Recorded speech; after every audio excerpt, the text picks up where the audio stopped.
ಹೇಳಿದ್ದನ್ನು ಕೇಳ್ಬೇಕು. ನಮ್ಮ ತಿರುಗಾಟದಲ್ಲೆಲ್ಲ ನೋಡ್ಬೇಕಿತ್ತು. ಹಾಗೆ ನೀವು ಮಾಡಿದ್ದಷ್ಟನ್ನು ನಾವೆಲ್ಲ ನಮ್ಮ ಎಳೆಯ ವಯಸ್ಸಿನಲ್ಲಿ ಮಾಡಿ ಆಗಿದೆ. ಈಗೆಲ್ಲ ನಾವು ಮಾಡ್ಲಿಕ್ಕೆ ಆಗುದಿಲ್ಲ, ಯಾಕಂದ್ರೆ ನಮಗೊಂದು ವರಿಷ್ಠತೆ ಉಂಟು. ನನಗೆ ಈಗಲೂ ಮಾಡುವ ಸಾಮರ್ಥ್ಯ ಉಂಟು. ಯಾಕೆ ಕೇಳು, ಈ ಕಿರೀಟ ಬಿಚ್ಚಿದ್ರೆ ಈಗಲೂ ಮಾಡ್ತೇನೆ. ಹೌದಪ್ಪ, ನೀ ಬಹಳ ಬುದ್ಧಿ ಅಂತ ಹೇಳುವುದು. ಈ ಕಿರೀಟ ಬಿಚ್ಚಿದ್ರೆ ಈಗಲೂ ಮಾಡ್ತೇನಂತ. ದೇವರಾಣೆ ಕಿರೀಟ ಅಂತೂ ಬಿಚ್ಚುವುದಿಲ್ಲ ನೀನು. ಯಾಕೆ ಬಿಚ್ಚುವುದಿಲ್ಲ? ಬಿಚ್ಚಿದ್ರು ಮಾಡ್ಬೇಕಲ್ಲ ಈಗ.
ನನ್ನ ಜೊತೆಯಲ್ಲಿ ಕಾದಾಟಕ್ಕೆ ಬಂದವ ನನ್ನ ಸಮಪ್ರಾಯದವನಾಗಿರಬಹುದು, ಅಥವಾ ನನಗಿಂತಲೂ ಪ್ರಾಯದವನಾಗಿರಬಹುದು ಎನ್ನುವ ಹಾಗೆ ನಾ ಭಾವಿಸಿದ್ರೆ ನನ್ನ ನಿರೀಕ್ಷೆಯೇ ಹುಸಿಯಾಗಿ ಹೋಯ್ತಲ್ಲ.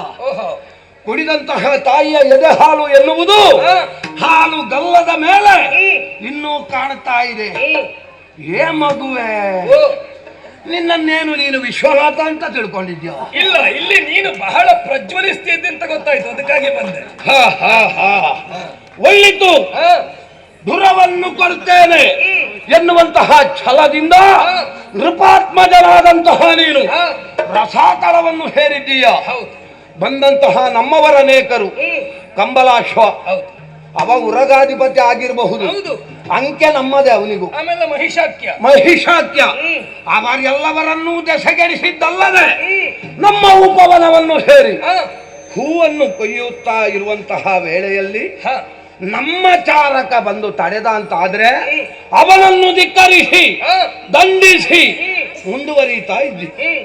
ಈಗ ನಿನ್ನಲ್ಲಿ ಪ್ರಶ್ನೆಯನ್ನು ಮಾಡುವುದಕ್ಕೆ ನಾನು ಬಂದಿದ್ದೇನೆ. ಅಲ್ಲ, ನನ್ನ ನಿರೀಕ್ಷೆ ಪ್ರಶ್ನೆ ಮಾಡಬೇಕು ಅಂತ ಅಲ್ಲ. ಬೇಡಪ್ಪ, ಇವತ್ತಿನ ದಿವಸಕ್ಕೆ ಈ ಎರಡು ಪ್ರಶ್ನೆಯನ್ನಾದ್ರೂ ನಿನ್ನಲ್ಲಿ ಕೇಳದಿದ್ರೆ ನೀನು ಬಂದದ್ದಕ್ಕೂ ಸಾರ್ಥಕ್ಯ ಆಗುವುದಿಲ್ಲ, ನಾನು ನಿನ್ನ ಎದುರಿಗೆ ಬಂದದ್ದಕ್ಕೂ ಸಾರ್ಥಕ್ಯ ಆಗುವುದಿಲ್ಲ. ಈಗ ನೀನೊಬ್ಬ ವೈಷ್ಣವನಿದ್ದಿ, ಹೌದಾ? ನಾನು ವೈಷ್ಣವನಿದ್ದೇನೆ. ವೈಷ್ಣವರವರೊಳಗೆ ಜಗಳ ಎನ್ನುವುದು ಬೇಕೇ? ಬೇಕೇ? ಬೇಡ ಅಂತ ಗೊತ್ತಿದ್ದ ಮೇಲೆ ಮತ್ತೆ ಧನುರ್ಬಾಣ ಯಾಕೆ? ಅಲ್ಲ, ಧನುರ್ಬಾಣ ತಂದರೆ ತಪ್ಪೇನು? ನೀನು ಯುದ್ಧಕ್ಕೆ ಅಂತ ತೀರ್ಮಾನಿಸಿ ಬಂದದ್ದಲ್ಲ? ಯುದ್ಧಕ್ಕೆ ಅಂತ ತೀರ್ಮಾನಿಸಿ ಬಂದದ್ದೌದು. ಹೊರಡುವಾಗಲೇ ಸಂಕಲ್ಪ ಎನ್ನುವುದು ಹೀಗೆ ಇರುವುದುಂಟು. ಹೇಗೆ? ಹರಿಭಕ್ತರಲ್ಲಿ ಕಾದಾಟ ಮಾಡುವುದಕ್ಕೆ ಮುಂದಾಗಬಾರದು ಎನ್ನುವುದು ನಮ್ಮದುಂಟು. ಹೌದಾ? ಹಾಗಾದ್ರೆ ಇದಕ್ಕಿಂತ ಹಿಂದೆ ಬಂದಂತಹ ಮಹಿಷಾಕ್ಯ ಅವನ ಜೊತೆಯಲ್ಲಿ ಕಾದಾಟ ಮಾಡಿದ್ಯಾ? ನಾನು ಕಾದಾಟಕ್ಕೆ ಮೊದಲಾಗಿ ಹೋಗುವುದಿಲ್ಲ ಅಂತ ತೀರ್ಮಾನ ಮಾಡಿದ್ದು. ಅವರಾಗಿ ಹೊಡೆದ್ರೆ ನಾನು ಹೊಡೆಯುವುದಿಲ್ಲ ಅಂತ ತೀರ್ಮಾನ ಎಲ್ಲಿವೆ? ನಿನ್ನದು ಒಳ್ಳೆ ಉದಾಹರಣೆ ಪುಣ್ಯಾರ್ಥ. ನನಗೆ ಹಸಿವಾದ್ರೆ ಊಟ ಮಾಡ್ತೇನೆ, ಹಾಗಂತ ಉಪವಾಸವೂ ಉಂಟು ಅಂತ ಹೇಳಿದ ಹಾಗೆ ಹಸಿವಾದ್ರೆ ಈಗ ಯುದ್ಧಕ್ಕೆ ಇಂಥದ್ದೇ ನಿಯಮ ಅಂತಲ್ಲ. ಅವನೇ ಕಾಲ್ಕೆ ದರಿ ಬಂದ್ರು, ನಾವೇ ಯುದ್ಧಕ್ಕೆ ಹೋದ್ರು, ರಕ್ತಪಾತ ಅನಿವಾರ್ಯವಲ್ಲವಲ್ಲ ವೈಷ್ಣವರಿಗೆ? ಸಮಾಧಾನ ಭೇದ ದಂಡ ಎನ್ನುವುದು ಉಂಟಲ್ಲ? ಹೌದಲ್ಲ? ಸಮಾಧಾನ ಭೇದ ಆಗದಿದ್ದಾಗ ದಂಡ ಪ್ರಯೋಗ ಆಗಲೇಬೇಕಲ್ಲ. ಈಗ ಮಹಿಷಾಕ್ಯನ ಮೇಲೆ ದಂಡನೆಯನ್ನು ಮಾಡುವುದಕ್ಕಿಂತ ಮುಂಚಿತವಾಗಿ ಅವನಿಗೆ ಅಸನ ವಚನ ವಸತಿಯನ್ನಿತ್ತು ಪೊರೆಯುವ ನಾನೊಬ್ಬನಿರುತ್ತ ನನ್ನಲ್ಲಿ ಒಂದು ಮಾತು ಕೇಳಬಹುದು. ಅಲ್ಲ, ನಾನು ಕಾಣುವುದಕ್ಕೆ ನಿನ್ನನ್ನೇ ಬಂದದ್ದು, ಕಾಣುವುದಕ್ಕೆ ಬಿಡುವುದಿಲ್ಲ ಎನ್ನುವ ಹಾಗೆ ಅವನು ದಂಡಿಸುವುದಕ್ಕೆ ಬರುವಾಗ ಅವನಲ್ಲಿ ಪೆಟ್ಟು ತಿನ್ನುವುದಾ? ಇಲ್ಲ ನಿನ್ನನ್ನ ಕಾಣುವುದಕ್ಕಾಗಿ ಆದ್ರೂ ಅವನಿಗೆ ನಾನು ಹೊಡಿಬೇಕಾ ಬೇಡಬೇಡ? ಈಗ ನನ್ನನ್ನು ಕಾಣುವುದಕ್ಕೆ ಬೇಕಾಗಿ ನೀನು ಹೊಡೆದೆ. ಸರಿ, ನಿನ್ನ ಮುಂದಿನ ತೀರ್ಮಾನ ಏನು? ಬಲಿ ಚಕ್ರವರ್ತಿ ನಾನೇ. ನೀನೆಂತ ಗೊತ್ತಾಯ್ತು ಬಿಡು. ಈ ಜೀವ ನೋಡಿದ್ಮೇಲೆ ನೀನೆ ಅಂತ ಎಲ್ಲರಿಗೂ ಗೊತ್ತಾಗ್ತದೆ. ನೀವು ಮಾಡಿದ್ದಷ್ಟನ್ನು ನಾವೆಲ್ಲ ನಮ್ಮ ಎಳೆಯ ವಯಸ್ಸಿನಲ್ಲಿ ಮಾಡಿ ಆಗಿದೆ. ಈಗೆಲ್ಲ ನಾವು ಮಾಡ್ಲಿಕ್ಕೆ ಆಗುದಿಲ್ಲ, ಯಾಕಂದ್ರೆ ನಮಗೊಂದು ವರಿಷ್ಠತೆ ಉಂಟು. ನೀನಲ್ಲ, ಹೆಚ್ಚಿನ ಹಳೆಯವರು ಇದೆ ಹೇಳುದು. ಎಲ್ಲವರ ರೀತಿಯಲ್ಲಿ ನಾನು ಹೇಳಿದ್ದಲ್ಲ, ನನಗೆ ಈಗಲೂ ಮಾಡುವ ಸಾಮರ್ಥ್ಯ ಉಂಟು. ಅಲ್ಲ, ಯಾಕೆ ಕೇಳು, ಈ ಕಿರೀಟ ಬಿಚ್ಚಿದ್ರೆ ಈಗಲೂ ಮಾಡ್ತೇನೆ. ಹೌದಪ್ಪ, ನೀ ಬಹಳ ಬುದ್ಧಿ ಅಂತ ಹೇಳುವುದು. ಈ ಕಿರೀಟ ಬಿಚ್ಚಿದ್ರೆ ಈಗಲೂ ಮಾಡ್ತೇನಂತ. ದೇವರಾಣೆ, ಕಿರೀಟ ಅಂತೂ ಬಿಚ್ಚುವುದಿಲ್ಲ ನೀನು. ಯಾಕೆ ಬಿಚ್ಚುವುದಿಲ್ಲ? ಬಿಚ್ಚಿದ್ರೆ ಮಾಡ್ಬೇಕಲ್ಲ. ಹಾಗಲ್ಲ, ಆ ಜಾಗಕ್ಕೆ ನಾನೇ ಆದೀತು ಅಂತ ಆ ನಾರಾಯಣ ಸ್ವಾಮಿ ನನ್ನನ್ನು ನೇಮಿಸಿ. ಆಗ್ಲಪ್ಪ, ಮತ್ತೆ ಎಳೆಯ ವಯಸ್ಸಿನಲ್ಲಿ ನೀನ್ ಎಷ್ಟು ಮಾಡಿದ್ಯೋ ನಾನು ನೋಡ್ಲಿಲ್ಲ. ನೋಡ್ಲಿಕ್ಕೆ ನೀನು ಹುಟ್ಟಿರ್ಲಿಕ್ಕಿಲ್ಲ. ಅದೇ ಹೇಳಿದ್ದು, ನೀ ಹೇಳಿದ್ದನ್ನ ಕೇಳ್ಬೇಕು. ನಮ್ಮ ತಿರುಗಾಟದಲ್ಲಿ ಎಲ್ಲ ನೋಡ್ಬೇಕಿತ್ತು. ಹೌದೌದು, ನಿಮ್ಮ ತಿರುಗಾಟದಲ್ಲಿ ನೀವು ಎಲ್ಲಾ ಕಡೆಯಲ್ಲೂ ಒಂದೊಂದು ರೀತಿಯಾದಂತ ಪ್ರತಿಷ್ಠೆಯನ್ನ ಪ್ರತಿಷ್ಠಾಪನೆ ಮಾಡಿದವರು. ಹೌದು ಹೌದು. ಹೆಚ್ಚಾಗಿ ಬಿದ್ದದ್ದು ಹೆಚ್ಚ ಇಲ್ಲ, ಗೆದ್ದದ್ದು ಹೆಚ್ಚು. ಬೀಳುವಷ್ಟು ನಾವು ತಗೊಳ್ಳೇ ಇಲ್ಲ. ತಗೊಳ್ಳಿ. ಯಾಕೆ? ನಿಮಗೆ ತಗೊಂಡ ಮೇಲೆ ಎಷ್ಟು ತಗೊಂಡಿದೆ ಅಂತ ಗೊತ್ತಾಗ್ಲಿಲ್ಲ. ಹಾಗಾಗಿ ನೀವು ಹೇಳುದು ನಾನು ತಗೊಳ್ಳಿಲ್ಲ ಅಂತ. ಒಂದು ವೇಳೆ ಬೀಳುವಲ್ಲಿವರೆಗಾದ್ರೆ ನಾವು ಬರ್ಲಿಕ್ಕೆ ಇಲ್ಲ. ಇಲ್ಲಪ್ಪ, ಆದ್ರೂ ಒಂದ್ ದಿವಸ ತಗೊಂಡು ಬಿದ್ದದ್ದು ಉಂಟಂತೆ. ಅದು ಬೇಡ ಬಿಡು, ಶರದಿ ಮತದ ಪ್ರಕರಣ ನಮಗೆ ಬೇಕಾಗ್ಲಿಲ್ಲ. ಆದ್ರೆ ಹೇಳಿದ್ಯಲ್ಲ, ಯಾಕೆ ಬಂದೆ? ದರ ದಿಗ್ವಿಜಯ ಕೈಗೊಂಡರ ಆಕ್ಷೇಪ ಇಲ್ಲ. ಅರಸು ಮಕ್ಕಳಿಗಿದ್ದದ್ದೇ. ದುರಧೀರರೆಲ್ಲರನ್ನ ಗೆಲ್ಲಿದು ದರ ದಿಗ್ವಿಜಯ ಅರಗುವವರಿಗೆ ಇದ್ದದ್ದು ಬೇಕು. ಒಪ್ಪಿಕೊಳ್ತೇನೆ. ಇದು ದರೆ ಅಲ್ಲವಲ್ಲ, ಅಲ್ಲ, ಲೋಕವೇ ಬೇಕು. ಖಂಡಿತವಾಗಿ ನೆನಪಿರ್ಲಿ. ಆದ್ರೆ ನಮ್ಮದ್ದಾಗಲ್ಲ. ಉಳಿದ ಅರಸು ಮಕ್ಕಳಾದ್ರೆ ದರ ದಿಗ್ವಿಜಯ ಮಾಡಬೇಕಂತ ಹೊರಡ್ತಾರೆ. ನಾನು ಒಂದು ಹಂತದಲ್ಲಿ ದರ ದಿಗ್ವಿಜಯ, ಇನ್ನೊಂದು ಹಂತದಲ್ಲಿ ಯೋಚನೆ ಮಾಡಿದ್ದು 3 ಲೋಕದಲ್ಲಿ ಕೀರ್ತಿಯ ವಿಶೇಷತೆಯನ್ನು ಪ್ರತಿಷ್ಠಾಪನೆ ಮಾಡಬೇಕು ಎನ್ನುವ ಹಾಗೆ. ಅದು ತಪ್ಪಲ್ವಲ್ಲ ಅರಗುವರರಿಗೆ? ಹೌದು. ದುರಧೀರರೆಲ್ಲರನ್ನ ಗೆಲ್ಲಿದ ನಾನು ದರೆಯೆಲ್ಲ ಸಂಚಾರ ಮಾಡಿದೆ, ಅರಸು ಮಕ್ಕಳನ್ನ ಗೆದ್ದೆ, ದರೆಯಲ್ಲಿ ವಿಜಯದ ಪ್ರತಿಷ್ಠಾಪನೆ ಮಾಡಿದೆ. ಸರಿ, ಮತ್ತೆ ಎಲ್ಲಿಗೆ ಹೋಗುದು? ಎಲ್ಲಿಗೆ? ನಾಗಲೋಕಕ್ಕೆ ಬಂದೆ. ಅಲ್ಲಿ ಅವನನ್ನ ಗೆದ್ದೆ, ಕಂಬಲಾಶ್ವನನ್ನ. ಹಾಗಾದ್ರೆ ಉಳಿದದ್ದು ಸುತಳ. ಇಲ್ಲಿಗೆ ಬರಬೇಕು. ಇಲ್ಲಿಗೆ ಬಂದು ಇಲ್ಲಿ ಬಹಳಷ್ಟು ಹೆಸರು ಮಾಡಿದ. ಇಲ್ಲಿ ಎಷ್ಟು ವರ್ಷದಿಂದ ಇದ್ದ ಪುಣ್ಯಾತ್ಮ. ನೀನು ಏನು ಮಾಡಿದ್ರು ಇಲ್ಲಿ ನಿನ್ನನ್ನು ಬಿಡುವುದಿಲ್ಲ ನೋಡು. ಯಾಕೆ ಬಿಡುವುದಿಲ್ಲ? ಯಾಕೆ? ನನಗೆ ಹೋಗಲಿಕ್ಕೆ ಮನಸ್ಸಿದ್ರು ಹೋಗುವ ಹಾಗಿಲ್ಲ, ಅಷ್ಟು ಪ್ರಸಾದ ಉಂಟು. ಕಾರಣ ಏನು ಕೇಳಿದ್ರೆ, ನಿನಗೆ ಹೋಗುವುದಕ್ಕೆ ಮನಸ್ಸುಂಟು, ಹೋಗುವುದಕ್ಕೆ ಆಗುದಿಲ್ಲ. ಯಾಕೆ? ಯಾಕೆ? ನಾನು ಹೋಗ್ತೇನೆ ಅಂತ ಹೇಳಿದ್ರು ಅವರು ಬಿಡಬಾರ್ದು ಎನ್ನುವ ಕಾರಣಕ್ಕಾಗಿ ಅಷ್ಟು ವರ್ಷದ ಪ್ರಸಾದ ನೀವು ಮೊದಲೇ ತಗೊಂಡಿದ್ದೀಯ. ಏನು ಮಾಡ್ಲಿಕ್ಕೆ ಆಗುವುದಿಲ್ಲ. ಕೆಲವರು ಸ್ವಲ್ಪ ಹೆಚ್ಚು ತಗೊಂಡಿದ್ದಾರೆ, ಕೆಲವರು ಸ್ವಲ್ಪ ಕಡಿಮೆ ತಗೊಂಡಿದ್ದಾರೆ. ನೀನು ಪ್ರಸಾದದ ಮಟ್ಟಿಗೆ ನೀನು ಮಾತಾಡ್ಲಿಕ್ಕೆ ಇಲ್ಲ. ನಾನು ಮಾತಾಡುದಿಲ್ಲ. ಈ ಪ್ರಸಾದ ನಿಮ್ಮಲ್ಲಿ ಬಹಳ ಉಂಟು, ಅದು ನಮಗೂ ಗೊತ್ತುಂಟು. ಹಾಗಾಗಿ ನೀವು ಇಲ್ಲಿ ಗಟ್ಟಿ ಇದ್ದೀರಿ, ತೊಂದರೆ ಇಲ್ಲ. ನಾನು ಇಲ್ಲಿ ಇರಬೇಕು ಶಾಶ್ವತವಾಗಿ ಎನ್ನುವ ಕಾರಣಕ್ಕೆ ಬಂದದ್ದಲ್ಲ. ದುರಧೀರರೆಲ್ಲರನ್ನ ಗೆದ್ದಂತ ನಾನು ಅಸಮಸಾಹಸಿಯಾದ ಬಲಿ ಚಕ್ರವರ್ತಿಯನ್ನು ತುಡುಕಬೇಕು. ಉಳಿದವರು ಕಪ್ಪ ಕೊಟ್ಟ ಹಾಗೆ ಚಕ್ರವರ್ತಿ ಬಲಿ ಕಪ್ಪವನ್ನು ಕೊಡಬೇಕು ಎನ್ನುವ ಕಾರಣಕ್ಕಾಗಿ ಸುತಳ ಪ್ರಾಂತ್ಯವನ್ನು ಪ್ರವೇಶ ಮಾಡಿದ್ರು. ಹೊಡೆದಾಟ ಮಾಡ್ಬೇಕಂತ ಆಸೆ ನಮಗಿಲ್ಲ. ಸಾಮದಿಂದ ನೀನು ಒಪ್ಪಿ ಕಪ್ಪವನ್ನ ಕೊಡುವುದು ಹೌದಾದ್ರೆ ಇಲ್ಲೇ ಬಿಟ್ಟು ಮುಂದೆ ಹೋಗ್ತೇನೆ. ಅದಲ್ಲ ಅಂತಾದ್ರೂ ಬಡಿದಾದ್ರೂ ಪಡ್ಕೊಳ್ತೇನೆ. ಹಿಂದೆ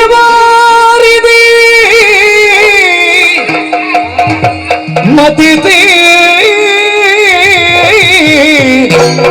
ವಾರಿಧಿ ಮತಿತಿ ಮತಿತಿ ಮತಿತಿ ಸತ್ಕೀರ್ತಿಗಳಿಂದ ಮೆರೆದ ಸಾಗಸಿ, ಸತ್ಕೀರ್ತಿಗಳಿಂದ ಮೆರೆದ ಸಾಗಸಿ.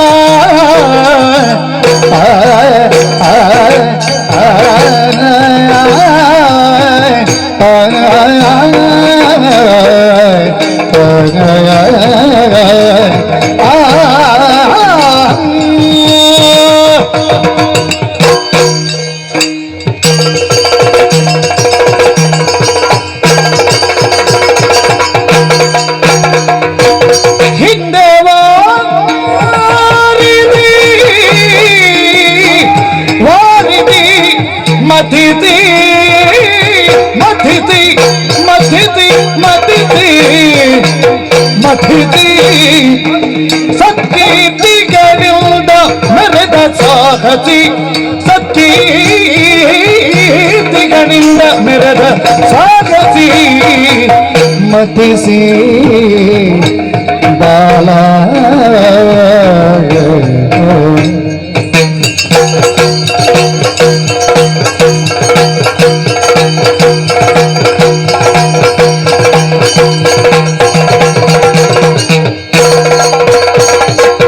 ಮಂದರಾಚಲವನ್ನು ದೃಢ ಸಮಗೈದ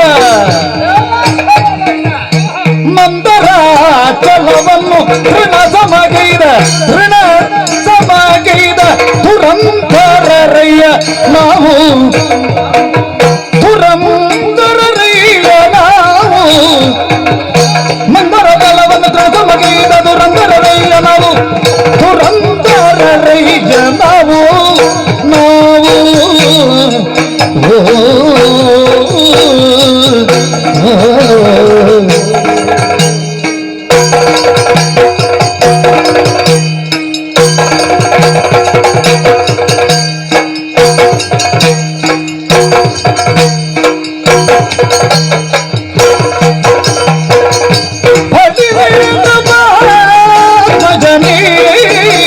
ಎನ್ನಯ ಪರಿಗಾಲ ಅರಿಗಾದ ಬಾಲನಿ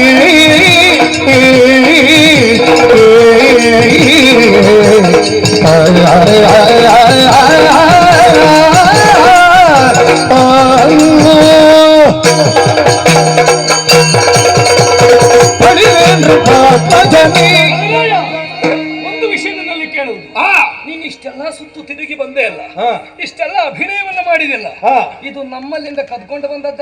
ಖಂಡಿತ ಅಲ್ಲ. ಹೇಳ್ಬೇಡ. ಖಂಡಿತವಾಗಿಯೂ ಅಲ್ಲ. ಯಾಕೆ ಯಾಕೆ? ಬೇರೆ ಎಲ್ಲಿಂದ ನಾವು ಪಡೀತೇವೋ ಅದನ್ನು ನೇರವಾಗಿ ನಾವು ಪ್ರದರ್ಶನ ಮಾಡಿದ್ರೆ ಅದು ಮತ್ತೊಂದು ಕಡೆಯಿಂದ ಕದ್ದದ್ದು ಅಂತಾಗುತ್ತದೆ. ನೀವು ಸ್ವಲ್ಪ ಓರೆ ಮಾಡುವುದಲ್ಲೇ. ಅದಕ್ಕೆ ನಮ್ಮತನವನ್ನು ಸೇರಿಸಿ ಅದನ್ನು ಪ್ರದರ್ಶಿಸಿದಾಗ ಅದು ನನ್ನ ಸ್ವಸಾಮರ್ಥ್ಯ ಅನಿಸಲ್ಪಡುತ್ತದೆ. ಪ್ರಾಮಾಣಿಕವಾಗಿ ಒಪ್ಪಿಕೊಳ್ಳುತ್ತೇನೆ. ಇಲ್ಲಿ ನೀನು ನಿನ್ನ ಜೊತೆಗಿದ್ದವರು ಎಲ್ಲರಿಗಿಂತಲೂ ಹೆಚ್ಚಾಗಿ ಇನ್ನೊಬ್ಬರದ್ದು ಸ್ವಲ್ಪ ಆದ್ರೂ ಓರೆ ಮಾಡಿ ಮಾಡುವುದಿದ್ರೆ ನೀನೆ. ವಿಶ್ವಾಸ ಉಂಟು. ತೊಂದರೆ ಇಲ್ಲ. ನನ್ನ ಬಗ್ಗೆ ಅಷ್ಟಾದ್ರೂ ಒಳ್ಳೆಯ ಭಾವನೆ ಬಂದದ್ದಲ್ವಾ? ಸರಿ. ಆದರೆ ನೀ ತಿಳಿದದ್ದು ಕಡಿಮೆಯಾಯಿತು. ಹಸಿ ಮಾಂಸ, ಬಿಸಿ ರಕ್ತ, ಹುಳಿ ಹೆಂಡ ಕುಡಿದು ತಿಂದು ಸಂಸ್ಕಾರ ವ್ಯವಹಾರ ವಿಹೀನರಾಗಿ ವ್ಯವಹರಿಸುವ ಕಾಟು ರಾಕ್ಷಸ ಬಲಿ ಅಂತ ತಿಳ್ಕೊಂಡಿದ್ದೆ. ಇಲ್ಲಪ್ಪ.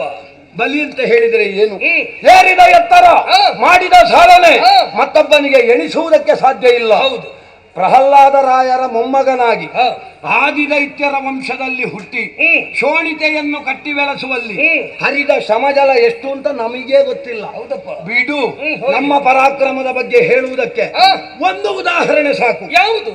33 ಕೋಟಿ ದೇವತೆಗಳು, 66 ಕೋಟಿ ರಾಕ್ಷಸರು ಒಂದೇ ಮನಸ್ಸಿನಿಂದ ಮಂದರಾತ್ರಿಯನ್ನು ಕಿತ್ತು ತಂದು ಶರದಿಯ ಮಧ್ಯದಲ್ಲಿರಿಸಿ ವಾಸುಕಿಯನ್ನು ಸುತ್ತಿ ಶರದಿಯನ್ನು ಮತ್ತಿಸಿ ನನ್ನ ಸತ್ಕೀರ್ತಿ ಏನು ಎನ್ನುವುದು ಪ್ರಪಂಚ ಮುಖಕ್ಕೆ ತೋರಿಸಿಕೊಟ್ಟವ ನಾನು. ಅಂತಹ ನನ್ನಲ್ಲಿ ನೀನೊಂದು ಹೂವಿನ ಪ್ರಕರಣದಲ್ಲಿ ಇಷ್ಟು ದೊಡ್ಡದು ಮಾಡಿದೆಯಲ್ಲ ಪುಣ್ಯಾತ್ಮ. ಈಗ ದೇವರಿಗೆ ಅಭಿಷೇಕಕ್ಕೆ ಹೂ ಅಹುದು ಅಂತ ಆದ್ರೆ ನಮ್ಮದು ಆಕ್ಷೇಪ ಇಲ್ಲ. ಯಾಕೆ? ಒಬ್ಬೊಬ್ಬ ದೇವರಿಗೆ ಒಂದೊಂದು ಅಭಿಷೇಕ ಅಂತ ಉಂಟು. ಈಗ ಈಶ್ವರ ದೇವರಿಗೆ ಬಿಲ್ವ ಪತ್ರೆ, ನಾರಾಯಣ ದೇವರಿಗೆ ತುಳಸಿ ಪತ್ರೆ.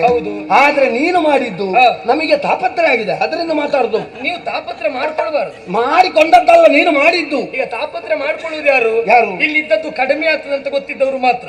ನಿಮ್ಮ ಉಪವನದಲ್ಲಿ ಹೂವಿಗೇನು ಬರಗಾಲ ಬರುವುದಿಲ್ಲ. ಇಲ್ಲ. ಮತ್ತೆ ಯಾಕೆ ತಲೆ ಬಿಸಿ? ಹಾಗಾದ್ರೆ ನಾವು ಮಾಡುವಂತಹ ಪೂಜೆಗೆ, ನಾವು ಮಾಡುವ ಪೂಜೆಗೆ ಹೇಗೆ? ನೀವು ಮಾಡುವ ಪೂಜೆಗೆ ಮತ್ತೆ ಹಾಗಾದ್ರೆ ಒಂದೇ ಕಡೆಯಲ್ಲಿ ಹೂ ಇರುವುದಾ? ನಮ್ಮ ಉಪವನವನ್ನು ನಾವು ಬೆಳೆಸಿದ್ಯಾಕೆ? ನಮ್ಮ ಹರಿಯ ಪೂಜೆಗೆ ಅಭಿಷೇಕಕ್ಕೆ ನಮಗೆ ಪುಷ್ಪಗಳು ಬೇಕು ಎನ್ನುವ ಕಾರಣಕ್ಕೆ.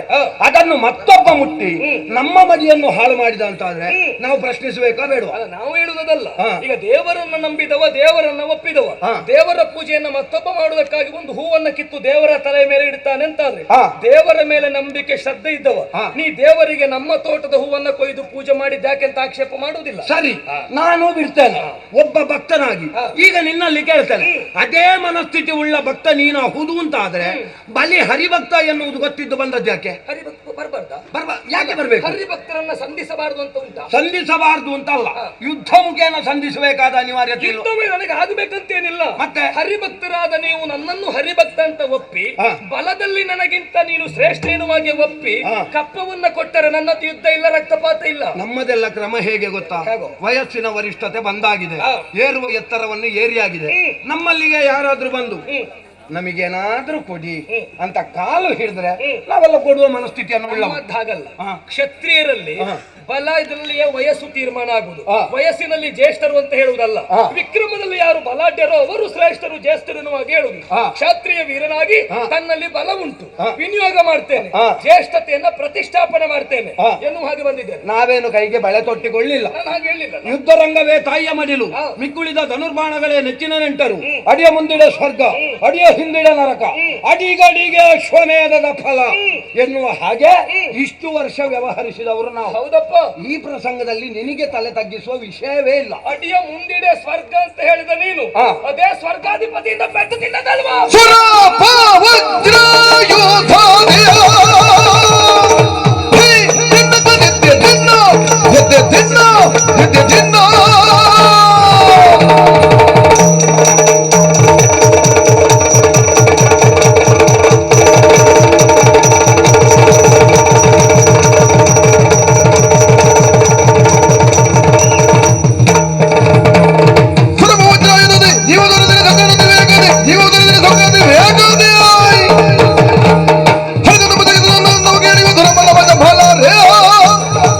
माझ्या